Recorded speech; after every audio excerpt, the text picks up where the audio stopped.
नमस्कार, मी गौरी सूर्यवंशी. एस मराठीमध्ये आपलं स्वागत. वळूया आजच्या बातमीकडे.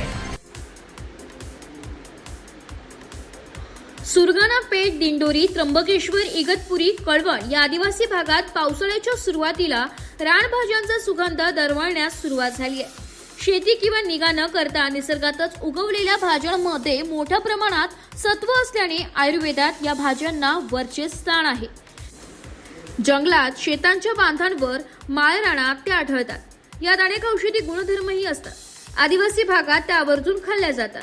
आदिवासी भागात शेवळा, वाघाटा, दिघडी आदींचा आजही पारंपरिक अन्न म्हणून वापर होतो. ऋतूनुसार त्यांना या भाज्या सहज उपलब्ध होत असून जुन्या पिढीतील व्यक्तींना भाज्यांचे औषधी गुणधर्म माहीत आहे.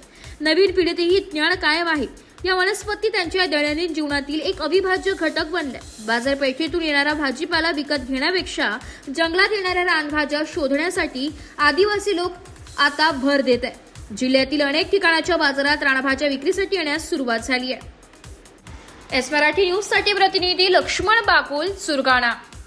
अशाच नवीन ताज्या घडामोडी जाणून घेण्यासाठी आमच्या एस मराठी न्यूज चॅनलला लाईक करा, शेअर करा, सबस्क्राईब करा आणि बेल आयकॉनला क्लिक करायला विसरू नका.